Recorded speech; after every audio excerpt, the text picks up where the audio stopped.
जी हां, अनुराग ठाकुर कह रहे हैं गुपकार गैंग को सिरे से नकार दिया।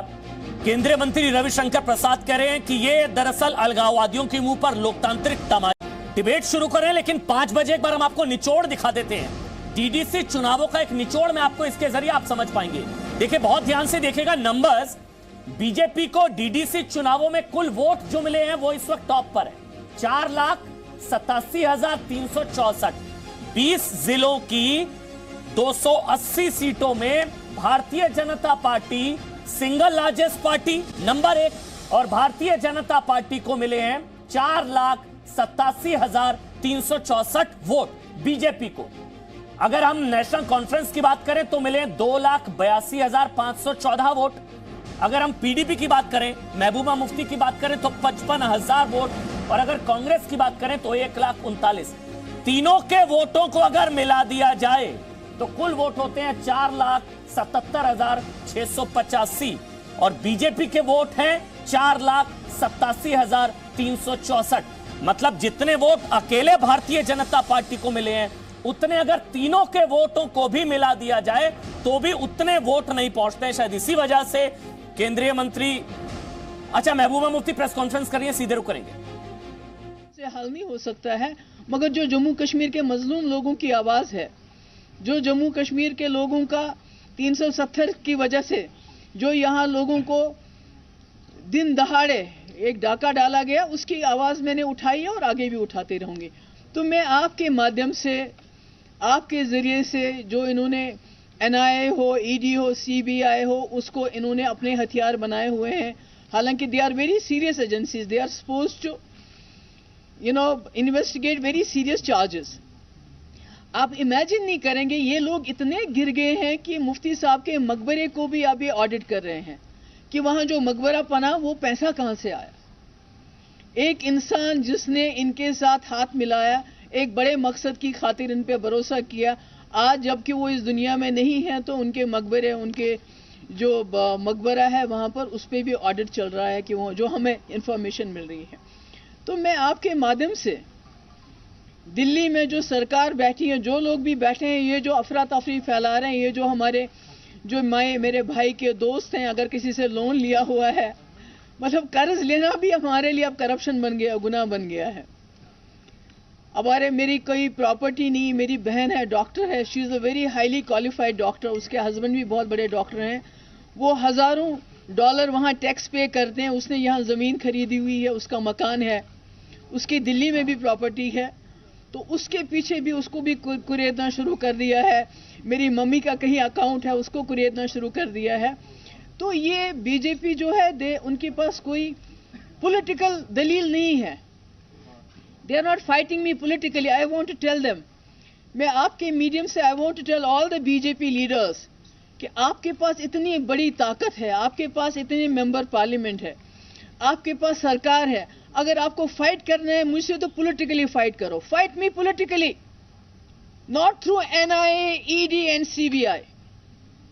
अगर मुझसे जंग लड़नी है तो पॉलिटिकली लड़ो, मुझसे जमीन पे कदम रख के लड़ो। ये आसमानी कभी एनआईए, कभी ईडी के छापे, कभी सीबीआई के छापे, इसमें क्या मिलेगा आपको? मेरे पास क्या है? अगर होता तो आप मेरे वालिद के मकबरे की जाके वहां जांच नहीं करवाते कि ये कितने का बना है, ये कहां से बना है।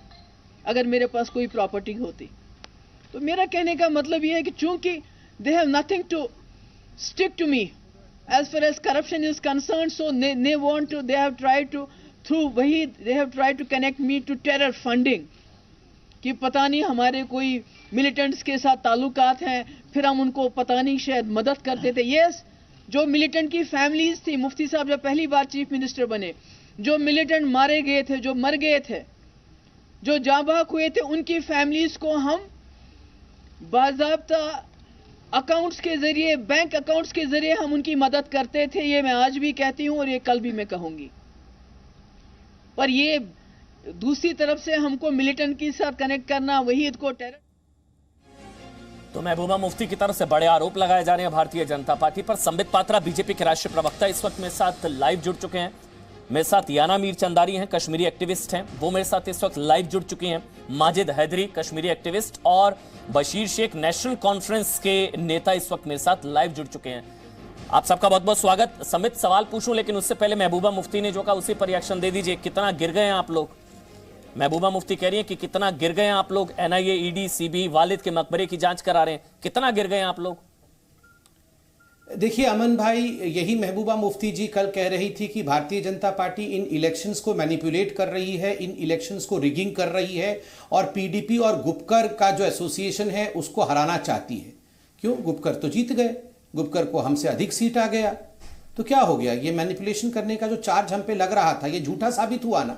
देखिए कहीं ना कहीं इनका फ्रस्ट्रेशन, क्योंकि आपने जो अभी ये चार्ट दिखाया था, जो वोट लिस्ट दिखाई थी कि तीनों पार्टी का मिला करके, पीडीपी, एनसी और कांग्रेस पार्टी, इन तीनों का मिला करके हमको उससे अधिक, भारतीय जनता पार्टी को लगभग उससे 11,000 वोट आए हैं। ये दिखाता है कि ये जो अलगाववादी ताकतें हैं उनके मन के अंदर कहीं ना कहीं एक खटास है, उनके मन के अंदर एक फ्रस्ट्रेशन है। मगर आज मैं आपके डिबेट में सबसे पहले जम्मू कश्मीर के बासिंदों को, जम्मू कश्मीर के हमारे प्यारे भाइयों बहनों को, नागरिकों को मैं नमन करना चाहूंगा।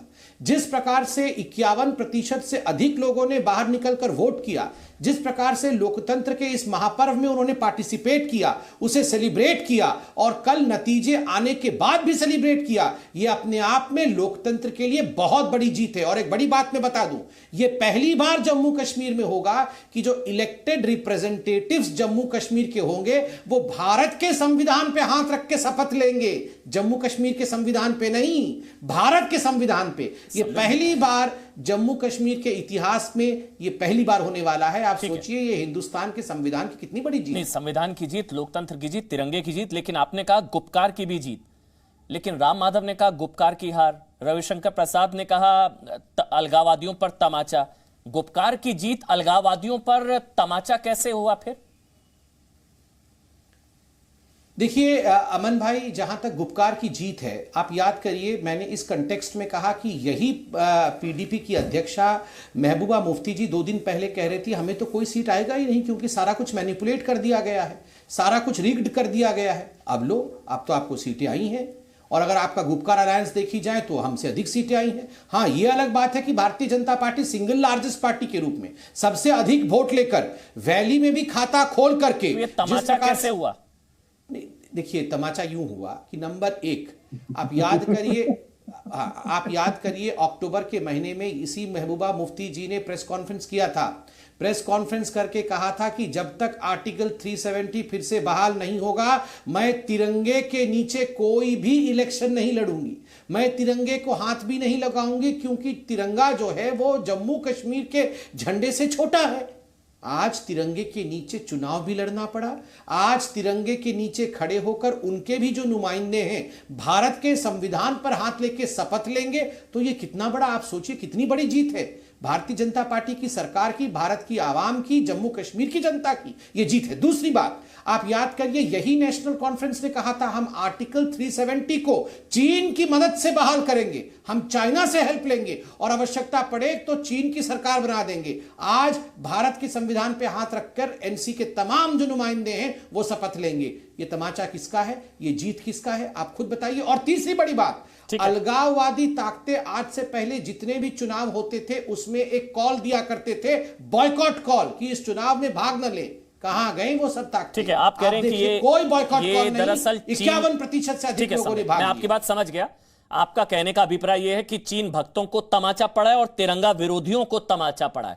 मतलब चीन, जिन्होंने चीन प्रेम, जो चीन के प्रेम में थे, जो कह रहे थे कि चीन की मदद से 370 की बहाली कर देंगे, ये उनको तमाचा है। और आपने मुझे बताया कि जो तिरंगा का विरोध जिन लोगों ने किया उनको तमाचा है। मेरे साथ नेशनल कॉन्फ्रेंस के नेता बशीर शेख साहब इस वक्त जुड़ चुके हैं। बशीर शेख साहब, तमाचा, तिरंगे के विरोधियों को तमाचा, समित पात्रा कह रहे हैं। समित पात्रा साहब भक्तों को, अच्छा नहीं, आप लोग तो चीन के भक्त, गलत नैरेटिव दे रहे हैं। चीन भक्तों को तमाचा, वो तो महबूबा मुफ्ती तिरंगा विरोधी हैं, आप तो चीन भक्त हैं। सॉरी, आप बशीर भाई, आपके लिए चीन भक्तों को तमाचा। समित पात्रा साहब को लैंग्वेज पे कंट्रोल होना चाहिए। समित पात्रा साहब गलत नैरेटिव दे रहे हैं। जम्मू कश्मीर कभी भी तिरंगे का मुखालिफ नहीं रहा है। यह किसने कहा समित पात्रा को कि जम्मू कश्मीर के लोग या जम्मू कश्मीर के अंदर नेशनल कॉन्फ्रेंस या पीडीपी तिरंगे की मुखालिफ रही है? यह गलत नैरेटिव दे रहे हैं।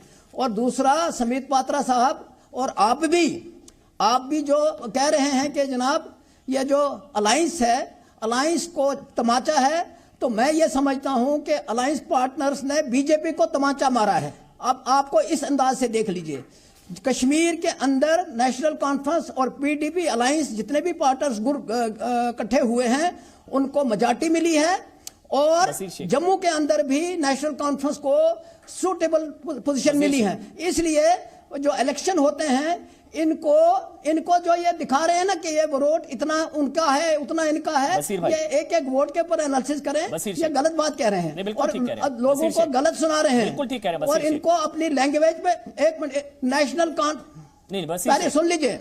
बशीर शेख, एक सवाल अगर आप ले लें फिर आप बोलिएगा। एक सवाल आपकी परमिशन से, एक सवाल पहले सुन लीजिए आपके। हाँ बताइए। हाँ, मेरा एक सवाल ये बशीर जी बताइए। हाँ बशीर शेख, क्योंकि फारूक अब्दुल्ला ने कहा था कि चीन की मदद से वो 370 की बहाली करेंगे, आपको नहीं लगता जो चीन की मदद ले 370 की बहाली के लिए उसको ऐसा लोकतांत्रिक तमाचा पड़ना चाहिए? बहुत जरूरी था, अच्छा तमाचा पड़ा जो चीन की मदद ले। मैं फारूक साहब की किसी बात सुन लीजिए, मैं फारूक साहब की किसी बात का मुझे यह बताइए कि 5 अगस्त 2019 से पहले जम्मू कश्मीर क्या पाकिस्तान का हिस्सा था या इंडिया का हिस्सा नहीं था? यहां भारत का आईन नहीं चल रहा था? क्या बात कर रहे हैं आप तो ऐसा तासुर दे रहे हैं कि जम्मू कश्मीर जो है 5 अगस्त 2019 का उसके बाद ही भारत का हिस्सा बना। आप उसको तमाचा पड़ना चाहिए नहीं पड़ना चाहिए? वो फारूक साहब खुद जवाब देंगे आपको। अच्छा बात सुन लीजिए, फारूक साहब खुद जवाब देंगे। नेशनल कॉन्फ्रेंस से ही है ना ये जो बीजेपी वाले हैं ना, आप फारूक अब्दुल्ला की पार्टी से ही है ना, या नहीं बचा पा रहे? इतना गलत बयान है उनका। बात सुनिए, नहीं बचाएंगे फारूक अब्दुल्ला? कोई गलत बयान नहीं था, उन्होंने अपने हिसाब से ठीक कहा था। उसको पैरेड में देखिए। अच्छा, तो आप भी चीन की मदद के लिए तैयार है? इंटरव्यू दिया था उस हिसाब से। ठीक है, सही कहा था उन्होंने, आप चीन की मदद के लिए तैयार है। आप अभी भी चीन के साथ? कोई तैयार नहीं है। आप पहले you should not become the party. नहीं, हाँ मैं पार्टी हूं, जब बात देश की होगी तो मैं देश के साथ होस्ट, मैं पार्टी की हूं।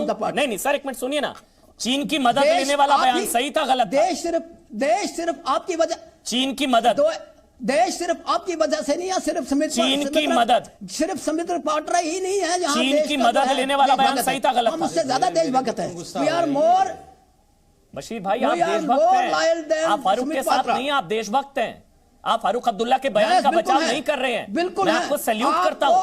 अगर आप फारूक अब्दुल्ला के बयान के साथ नहीं है तो आप देशभक्त हैं, अच्छी बात है। आपके लिए विचारधारा से बड़ा आपका देशहित है, पार्टी से बड़ा आपका देशहित है। आप फारूक अब्दुल्ला के खिलाफ बोल रहे हैं। पहले सुन लीजिए। You hear me first. You should not become the party.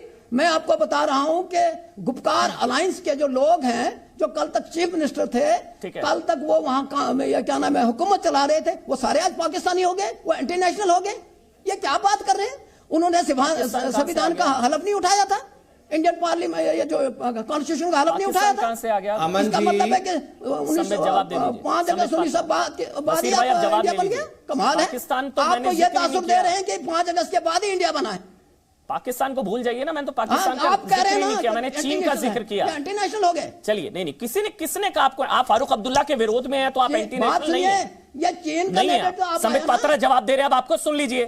Sambit Patra जवाब दे रहे हैं, सुन लीजिए बशीर भाई सुन लीजिए। समित पात्रा को जवाब देने दीजिए। समित पात्रा को जम्मू कश्मीर समित पात्रा जवाब दे दीजिए। ये क्या जवाब देगा? He doesn't know. कोई बात नहीं, हमें कुछ नहीं पता, फिर भी जवाब पकड़ के लाया। पहली बात है, इन्होंने 10 बार कहा कि लैंग्वेज पे हमें कंट्रोल करना चाहिए। अरे मैं तो वही कह रहा था जो आदरणीय फारूक अब्दुल्ला साहब और महबूबा मुफ्ती जी ने कहा था। आप बाइट चला दीजिए। महबूबा मुफ्ती जी ने कहा था, बिल्कुल कहा था कि मैं तिरंगे को हाथ नहीं लगाऊंगी। एब्रोगेशन ऑफ आर्टिकल 370 से पहले कहा था यहां पर तिरंगा उठाने वाला कोई नहीं रहेगा। और इसी चुनाव से पहले कहा था कि मैं तो तिरंगे के नीचे चुनाव लड़ूंगी ही नहीं, लड़ूंगी तो जम्मू कश्मीर के झंडे के नीचे लड़ूंगी, तिरंगे को तो हाथ भी नहीं लगाऊंगी। चलिए, अच्छी बात है, तिरंगे के नीचे लड़ी भी, अब तिरंगे को उठा के भी चल रही है, अच्छी बात है। और फारूक अब्दुल्ला ने कहा था चीन की सहायता लेके हम फिर से आर्टिकल 370 बहाल करेंगे। उनके प्रवक्ता बोल रहे हैं हाँ बिल्कुल सही कहा था, और हमें ये लैंग्वेज सिखा रहे हैं। और तमाचा मैंने नहीं कहा है, तमाचा इस कार्यक्रम। अरे सुनिए साहब, इतना गुस्सा बेचेंगे इसको, इतना गुस्सा कितनी देर बेचेंगे? मतलब गुस्सा नहीं है, नहीं आप कंफर्टेबल, मैं गुस्सा नहीं हूं। हाँ नहीं तो कंफर्टेबल है तो आराम से ऐसे हिलिए मत, आराम से बैठिए, गोल गोल वो चेयर घूम रहा है शांति से। अरे मेरे भाई शांति से सर गुस्सा मत होइए, गुस्सा थूक दीजिए। देखिए मैं तो इतना ही कहना चाहता हूं, यही फारूक अब्दुल्ला ने कहा था ना कि अनुच्छेद 370 को चीन के सहायता से बहाल करेंगे, वही मैं व्यक्त कर रहा हूं। ये मेरे वचन तो नहीं है, ये तो फारूक साहब के वचन है। उन्होंने कहा था कि people of Jammu Kashmir will be preferred to be governed by China. उन्होंने कहा था हम तो चाइना से गवर्न होना प्रेफर करेंगे। तो मैं उनके शब्द कह रहा हूं, उनके सेंटेंसेस कह रहा हूं, मैं अपने नहीं कह रहा हूं। दूसरी बात है, देखिए अमन भाई एक मिनट में कंप्लीट कर लूं। अमन भाई अभी अमित शाह जी ने भी ट्वीट किया है, एक बहुत अच्छी खबर है जम्मू कश्मीर में, जो ग्रास रूट पॉलिटिक्स को आगे बढ़ाने के लिए जितने ज्यादा तादाद में इंडिपेंडेंट कैंडिडेट सामने आए हैं, कहीं ना कहीं ये जो परिवारवादी पार्टी थी उनको बहुत बड़ा धक्का पहुंचा है। ये तीन जो आप फोटो दिखा रहे थे, गांधी परिवार, फारूक परिवार और मुफ्ती परिवार, ये तीन परिवार से आगे बढ़कर बिल्कुल जो परिवारवाद से हट करके ग्रास रूट पे जो युवा लोग जीत कर आए हैं, ये अपने आप में एक नया परिभाषा, नई परिभाषा के साथ नए जम्मू कश्मीर को खड़ा कर रहा है। समित हमारे साथ सैफुद्दीन सोज हैं, आप जानते हैं कांग्रेस के सीनियर लीडर हैं, वरिष्ठ नेता हैं, पूर्व केंद्रीय मंत्री हैं और कांग्रेस के सीनियर लीडर हैं। वो इस वक्त हमारे साथ लाइव जुड़ चुके हैं। बहुत बहुत स्वागत है सैफुद्दीन सोज साहब, समय निकालने के लिए, जी न्यूज के लिए, ताल ठोके के लिए। मेरा पहला सवाल यही आपसे, गुपकार कह रहा है ये उनकी जीत, बीजेपी कह रही है उनकी जीत, आप कहां हैं सर?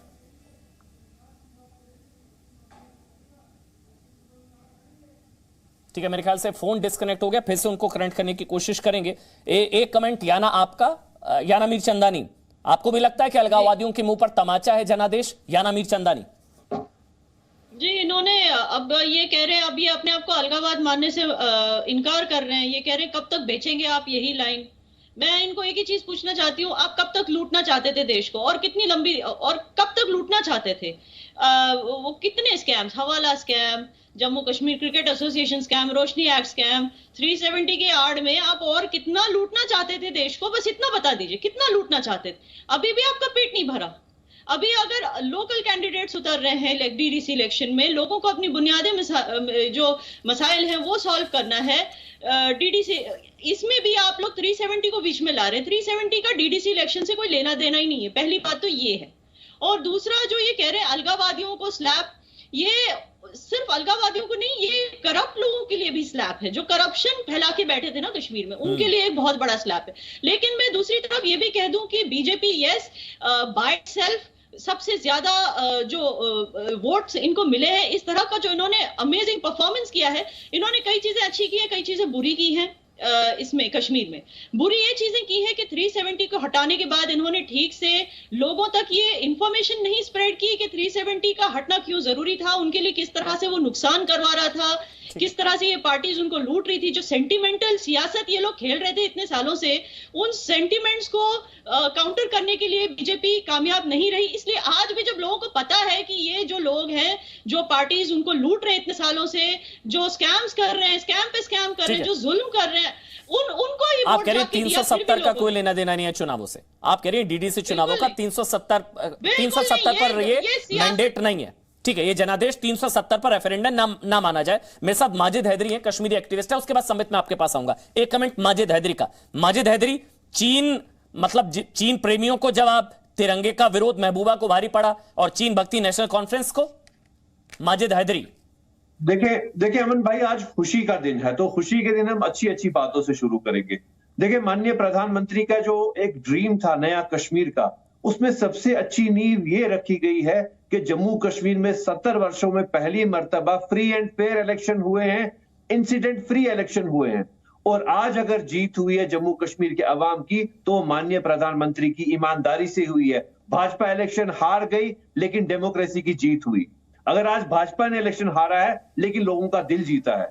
लेकिन मुझे एक बात समझ नहीं आती, माननीय संबित पात्रा जी ये क्यों नहीं मानने को तैयार है कि भाजपा को अब की बार जम्मू की जनता ने धिक्कार किया है। भाजपा की आज हार हुई है। जम्मू के मेरे हिंदू भाई, डोगरा भाइयों ने भी भाजपा को वोट नहीं दिया, क्योंकि वजह 370 नहीं है, 35 से नहीं है। वजह है कि पिछले 2.5 वर्षों से ये 4,87,000 वोट हमें मंगल ग्रह के लोगों ने दिया जी। तो ये जो 4 लाख नहीं, ये 4,87,000 का जो वोट मिला है हमें, बाकी तीनों पार्टी से जो अधिक वोट मिला ये किसने? जम्मू कश्मीर के भाइयों ने तो दिया होगा। अब आवाज उन तक पहुंच रही है संबित, एक मिनट मैं उनका इससे सवाल ले लूं, फिर हम आगे डिबेट को बढ़ाएंगे। सोच साहब मेरी आवाज आप तक पहुंच रही है? फिर मैं आपसे सवाल लूं। स्वागत है आपका जी न्यूज पर ताल ठोके में, आवाज पहुंच रही है? जी जी जी स्वागत है सर। पहला सवाल यही कि केंद्रीय मंत्री रविशंकर प्रसाद और बीजेपी कह रही है कि ये अलगाववादियों के मुंह पर तमाचा है ये जनादेश, आपका रिएक्शन सर? ये जो कश्मीर में है तो रविशंकर प्रसाद को यहाँ आकर अगर मेरे साथ बात करेगा तो मैं उसको बताऊंगा कि इन्हें कुछ इलाकों में बीजेपी ने जो अपनी पॉलिसी पोलराइजेशन की है, जिसको नेशनल अपोजिशन को भी बेदार होना चाहिए कि बीजेपी क्या कर रही है। ये अटल बिहारी वाजपेयी का रास्ता नहीं है। मेरी नज़र में बीजेपी भटक गई है। मुझे नहीं मालूम कि इस चैनल को कितना टाइम होगा मैं उनको बताता अटल बिहारी वाजपेयी कश्मीर के बारे में क्या सोचते थे। वो सोच बीजेपी की आज नहीं है। इसीलिए चाहे बालहामा है, चाहे कागपोरा है, चाहे तुलेल है, मैं ब्यौरा दे सकता हूं कि बीजेपी की कौन सी पॉलिसी गलत है। और ये 3 सीटें लेकर उन्होंने कश्मीर में भी ऐसी पोलराइजेशन की है जिसका नतीजा ख़राब निकलेगा कल के दिन में। मैं बीजेपी की एक कामयाबी नहीं मानता हूं। ये वो अबजद है जिससे हिंदुस्तान के आइडिया की तकलीफ हो जाएगी अगले दिनों में। सोसा फिर आप इसको किसकी कामयाबी मानते हैं, गुपकार की? नहीं, वो देखिए गुपकार एक इलामत है। नेशनल मेन स्ट्रीम जो कश्मीर का है ये उनकी कामयाबी के वो टुगेदर है। एक लिहाज से हिंदुस्तान का फायदा है इसमें, लेकिन आज की बीजेपी को नजर नहीं आता है ये बड़ी कामयाबी है मेन स्ट्रीम की। वो सेपरेटिस्ट थोड़े हैं, चाहे नेशनल कॉन्फ्रेंस है, पीडीपी है, कांग्रेस है, पीपुल्स कॉन्फ्रेंस है, अवामी जो अपनी पार्टी है जी, अगर सब उनके साथ या सीपीएम है तो कश्मीर में मेन स्ट्रीम की कामयाबी है, जिस कामयाबी को बीजेपी अपनी पोलराइजेशन से तबाह कर रही है और ये हिंदुस्तान के आइडिया के खिलाफ है। लेकिन रविशंकर प्रसाद घोड़े पे चढ़ गए हैं, ये जो है फिरकावारियत का घोड़ा, तो मैं क्या कर सकता हूं? नहीं तो वो आ जाए कश्मीर और मेरे साथ बात करे। मैं उनको बताता हूं अटल बिहारी वाजपेयी का रास्ता छोड़कर आप गलत कर रहे हैं हिंदुस्तान के लिए। ठीक है, भले ही आपको 3 सीटें मिली हैं, चाहे बालाहमा, कागपोरा है या तुलेल है, मैं हर एक कॉन्स्टिट्यूंसी का ब्यौरा देकर आपको बताऊंगा कि आपकी पॉलिसी बिल्कुल दर्दनाक है, हिंदुस्तान के लिए खतरनाक है ये। Because you polarise where there is no need of polarisation, you could become a democratic party. दीजिए, लेकिन आप संबित पात्रा है सर, वो जवाब देना चाह रहे हैं। पार्टी के साथ रहना चाहते हैं। संबित पात्रा है राष्ट्रीय प्रवक्ता, वो आपको जवाब देना चाह रहे हैं। बोलिए संबित। वो क्या जवाब देंगे? मैं उनको बहुत कोशिश करके भी कश्मीर शायद समझ ना आ जाए, वो यहाँ आ जाए, मैं उसको बताऊंगा। चलिए बोलने देते हैं, एक बार उनको जवाब देने दीजिए, फिर आप बोलिए। के आइडिया की हिफाजत चाहता हूँ। ठीक है। और यहाँ के मेन स्ट्रीम को सैफुद्दीन साहब थोड़ी सी खुशी मिलेगी, वो पायदार नहीं होगी। अरे गुस्सा मत करिए, सुनिए सैफुद्दीन साहब, आपने अभी भारतीय जनता पार्टी और मोदी सरकार की पॉलिसी पर आंख उठाया। आपने कहा कि इनकी पॉलिसी गलत है, ये पोलराइजेशन करके डिवाइड करना चाहते हैं। सैफुद्दीन साहब, आप मेरे पिता की उम्र के हैं, फिर भी देखिए ये एक पॉलिटिकल डिबेट है, यहां मुझे सत्य कहना पड़ेगा। मैं नहीं चाहता था ये कहना, मगर आज से 2 साल पहले तो आपने कहा था, एक किताब रिलीज के समय आपने कहा था कि Kashmir wants to be independent from India. Kashmir Bharat से अलग होना चाहता है, वो स्वतंत्र होना चाहता है। आप पढ़े लिखे जाहिल हैं, मैंने नहीं कहा था। आपने कहा था, आप कैसे किताब मेरे पास है, मैं आपको कैसे शब्दों का प्रयोग कर रहे हैं। गुस्सा मत होइए। एक बात, अरे राहुल गांधी का गुस्सा मेरे पे मत उतारिए सैफुद्दीन साहब, शांत। आप एक सीजन पॉलिटिशियन है, शांति से सुन लीजिए। एक बार आधा मिनट सुन लीजिए, जो आरोप लगाए वो कुछ कहना चाह रहे, फिर आप बोल लीजिए। नहीं, अरे आधा मिनट पहले मैं बोल लूं ना, 2 मिनट सुन रहा हूं उनको मैं। जो आपने बोला ना, उनका जो कमेंट था तो कश्मीरी आजादी चाहते हैं। चलिए मैं उसको आरोप को दिखा भी देता हूं। अरे हर कोई जो दर्शक है प्लीज इसको देख लीजिए, आप निकाल के खुद देखिए। आप देखिए Times of India, Economic Times, Zee News, सबने लिखा हुआ है Kashmir prefers to be independent. Congress leader Saifuddin Soz, former union minister and veteran Congress leader in Jammu and Kashmir, Saifuddin Soz has made a controversial statement. Sooj has suggested that Kashmiri would prefer to be independent if allowed to exercise free will. Controversial आपने कहा है, ये हर newspaper ने report किया है, कांग्रेस ने इसे distance किया है। सैफुद्दीन सोज आप कंट्रोवर्शियल बोलिए सोज साहब आप बोलिए। मैंने कंट्रोवर्सी नहीं मतलब की। सोज साहब मतलब आपने ऐसा नहीं कहा था। नहीं, मैं बताता हूं। हाँ बताइए। मैंने ये बताया कि अगर कश्मीरियों, उस मौके पर किताब में भी लिखा, अब भी बताता हूं, अगर कश्मीरियों को मौका मिलेगा, ये इख्तियार दिया जाएगा कि वो इस अमर पर वोट डालें कि वो क्या चाहते हैं, तो उनकी पहली ख्वाहिश तब भी होती है, अब भी होती है, हम आजाद रहना चाहते हैं। ये गलत कह रहे हैं। नहीं सोच साहब, आप फिर राष्ट्रवादी कश्मीरियों को गद्दार कह रहे हैं। ऐसा मौका मुमकिन नहीं है। नहीं, आप फिर राष्ट्रवादी कश्मीरियों को गाली दे रहे हैं। यहाँ पर ये बात है, आप राष्ट्रवादी कश्मीरियों पर सवाल उठा रहे हैं। आप कह रहे हैं कि कश्मीरियों की पहली पसंद आजादी है।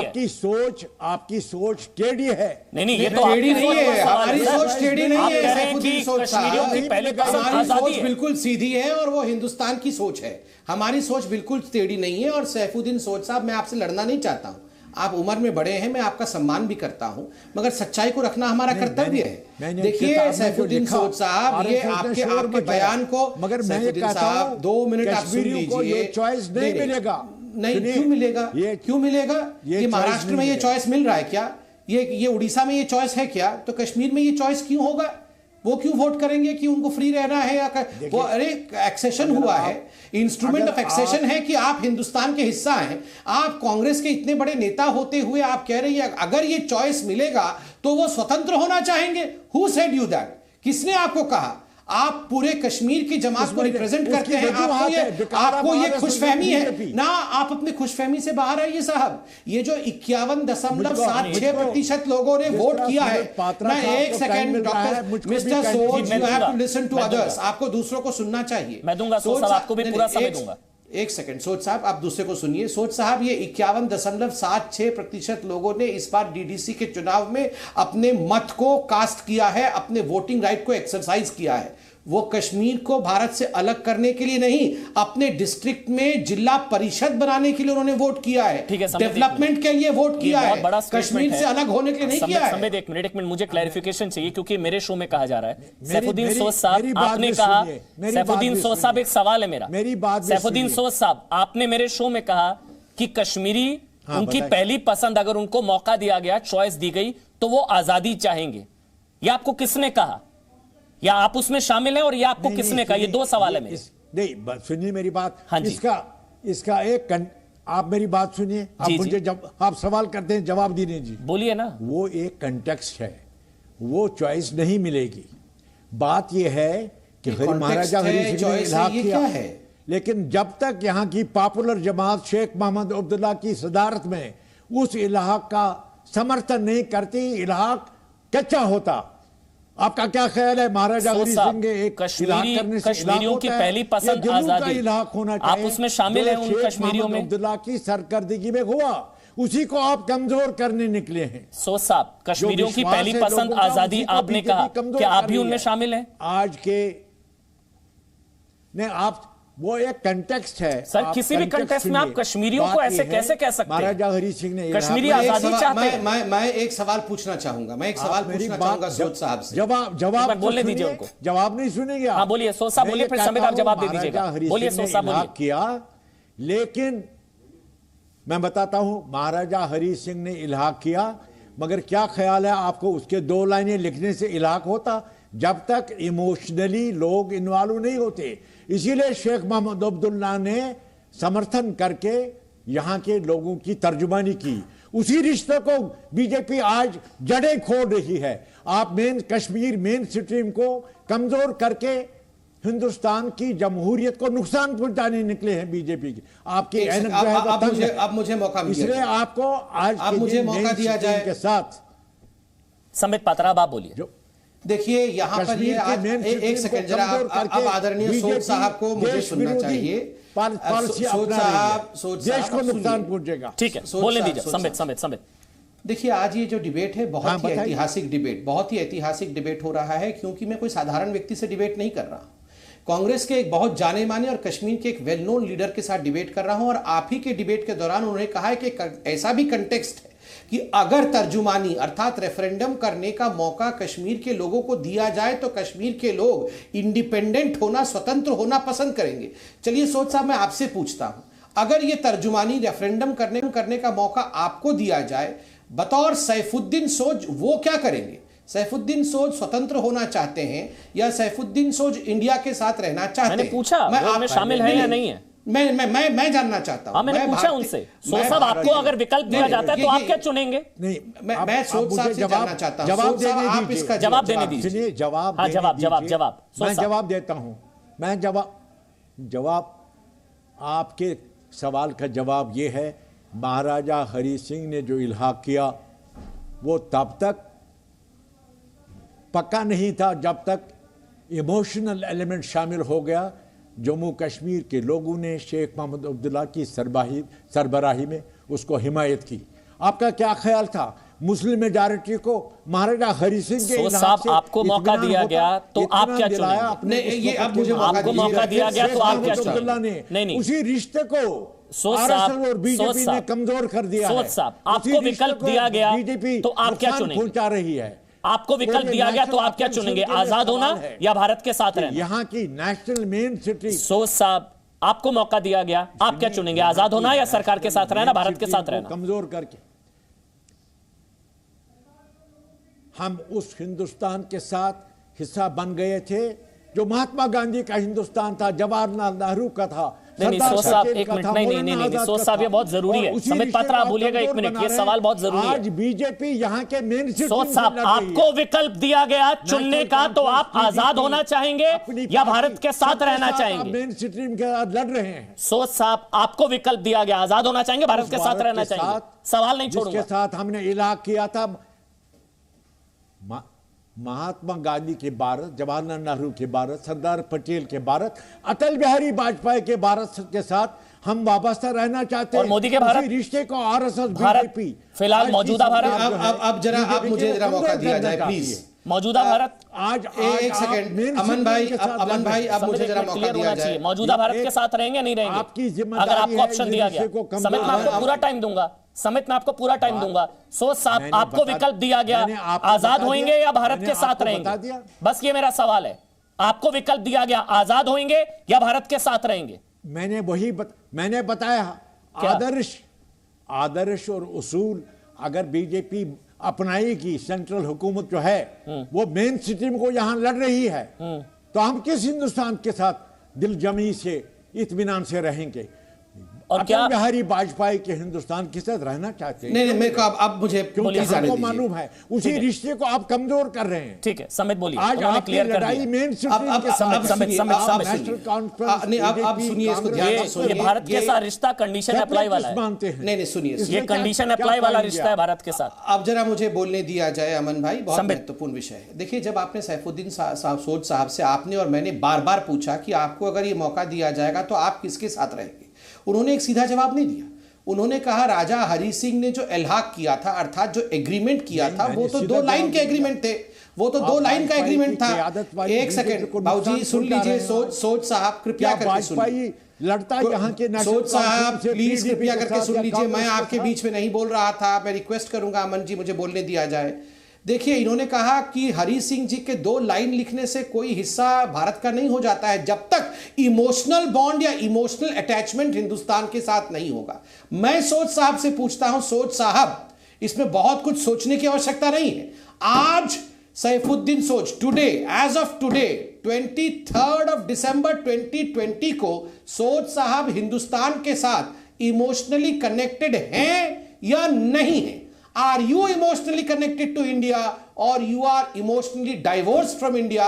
इसका जवाब मैं आपसे चाहता हूं। आप कोई छोटे मोटे नेता नहीं है, बहुत बड़े नेता हैं। आप ये जवाब दीजिए। सोनिया गांधी भी सुन रही हैं और राहुल गांधी भी बैठ के सुन रहे हैं। जवाब दीजिए। मौजूदा भारत से नहीं, बोलिए बोलिए। हम अटल बिहारी वाजपेयी की हिंदुस्तान उसकी क़यादत में जो रिश्ता था उसके साथ रहना चाहते हैं, मतलब मगर आप जो है, उस मतलब रिश्ते मोदी को जी कमजोर प्रधानमंत्री करके हैं तो आज आप की भारत के साथ भारतीय रहना जनता नहीं पार्टी चाहते। यहाँ के मेन स्ट्रीम के साथ लड़ रही है। संबित क्लियरली बता तो आप दिया नेशनल मौजूदा भारत कॉन्फ्रेंस, नहीं, पीडीपी, कांग्रेस वो आजाद होना चुनेंगे, अपनी बता तो पार्टी दिया और सबके किस साथ भाषा में लड़ रही बताया है। संबित एक सेकंड, आखिरी सवाल, उगाना चाहते हैं, यहाँ नहीं उगेगा कमल आपका। बोल तो दिया संबित उन्होंने कि वो मौजूदा भारत के साथ नहीं, वो आजाद होने का विकल्प चुनेंगे, बोल तो दिया उन्होंने। बिल्कुल बिल्कुल, मगर सुनिए इनका बहाना देखिए, ये बोल रहे हैं कि चूंकि BJP main stream political Sambit Patra बता रहे हैं, मैं नहीं बता रहा हूँ, मैं इनको बता रहा हूँ, अरे मैं इनको बता रहा हूँ। मुझे माजिद हैदरी के पास साहब सुनिए, इतने मूर्ख नहीं, आप सब समझ रहे हैं। आप सुनिए, नरसिम्हा राव से बात की, मुझको भी अपने साहब ने कहा, उस साहब ने खड़ा कर दिया, क्योंकि उसने कहा क्योंकि BJP main stream political party के खिलाफ जम्मू कश्मीर में लड़ रही है, नुकसान होगा, वो पीडीपी के खिलाफ लड़ रही है, कांग्रेस के खिलाफ लड़ रही है और एनसी के खिलाफ लड़ रही है, इसलिए हम भारत के साथ नहीं है। मतलब हम उत्तर प्रदेश में कांग्रेस के साथ न लड़े, हम जम्मू कश्मीर में कांग्रेस के साथ न लड़े, हम आंध्र प्रदेश में कांग्रेस के खिलाफ न लड़े, क्योंकि आप किसी जमाने में मेनस्ट्रीम, मुझे याना वरना आप अलग हो जाएंगे हिंदुस्तान और से। मुझे माजिद हैदरी के पास जाना है, मुझे याना मीरचंदानी और माजिद हैदरी के पास जाना है, लेकिन एक बार एक मिनट सैफुद्दीन सोज साहब, क्योंकि आप सैफुद्दीन सोज साहब आप बहुत सीनियर लीडर हैं सर, आप पूर्व केंद्रीय मंत्री रहे हैं, कांग्रेस पार्टी के बहुत बड़े नेता हैं, आपके एक एक शब्द के बहुत वैल्यू है, बहुत वजन है। मैं फिर से आपको मौका दे रहा हूं सर, अगर आपको विकल्प दिया गया तो आप मौजूदा भारत जिसके प्रधानमंत्री नरेंद्र मोदी हैं, आप मौजूदा भारत के साथ रहेंगे या आप आजाद होना पसंद करेंगे? मैं बिल्कुल क्लियर पूछ रहा हूं फिर से, मौजूदा भारत जिसके प्रधानमंत्री नरेंद्र मोदी हैं, उस भारत के साथ रहना पसंद करेंगे या आजाद होना? कोई बीच में नहीं टोकेगा, आपका जवाब। देखिए सुनिए मेरी बात सुनिए, मेरी बात सुनिए, हम मौजूदा हिंदुस्तान का भी हिस्सा हैं और हिस्सा रहेंगे, लेकिन मोदी की जमात उस रिश्ते को कमजोर कर रही है। आज आप यहाँ के आजाद होना नहीं चुनेंगे ना? मतलब मोदी की जमात क्या आजाद होना नहीं चुनेंगे ना? नहीं, मैं ऑब्जेक्ट करता हूँ, ये मोदी की जमात क्या होती है? रिश्ते मोदी की जमात क्या होती है? व्हाट इज मोदीज जमात? आप आजाद होना नहीं चुनेंगे, कश्मीरी चुनेगा, बीजेपी, मैं इस पे ऑब्जेक्ट करता हूँ, ये मोदी की जमात क्या होती है? एक कश्मीरी हमारे साथ है, कौन पोलराइज कर रहा है यहाँ? छोड़ दिया, व्हाट इज मोदी की जमात? हमारे साथ याना है, याना मीरचंदानी, आपको मौका दिया गया तो आजाद होना पसंद करेंगे क्या? छोड़ दिया है। सैफुद्दीन सोज कह रहे हैं कश्मीरियों को मौका दिया गया, उनकी पहली पसंद आजादी।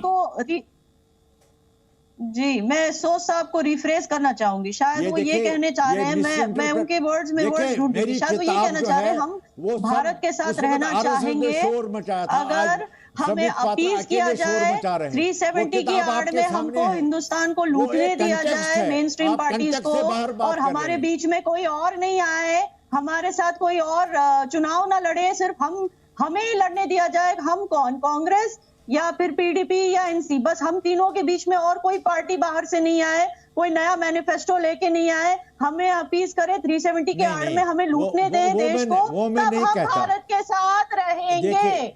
ये आपकी वर्ड्स है सर, आप हर उस शख्स को इंसल्ट कर रहे हैं जिन्होंने अपनी जान पे खेल के ये टीडीसी इलेक्शंस लड़े हैं। इंडिविजुअल कैंडिडेट्स हो या सरपंच हो, उन पे डेथ थ्रेट्स अगर इतना ही टाइम मुझे देंगे मैं अपनी सफाई। अरे सोच साहब, हम लोग राहुल गांधी नहीं है, हम लोग को समझ में आता है सब कुछ। डेथ थ्रेट्स नहीं है, उसके बाद भी वो बीजेपी के साथ डटे रहे। मैं सोच साहब आपको पूरा समय दूंगा, सोच साहब मैं आपको पूरा समय दूंगा, मैं समय दूंगा आपको। सोच साहब एक दूर जाइए, माजिद हैदरी का भी एक कमेंट ले लो, आधा मिनट, क्योंकि माजिद हैदरी शायद आपके साथ होंगे, एक समर्थक शायद है माजिद हैदरी आपके साथ होंगे, उनका कमेंट, उसके बाद सोच साहब पूरा समय आपको दूंगा। आधा मिनट दे देगी, मैं दूंगा सोच साहब, मैं आपको समय दूंगा, एक कमेंट लेने दीजिए। माजिद हैदरी, आपको विकल्प दिया गया, क्या करेंगे?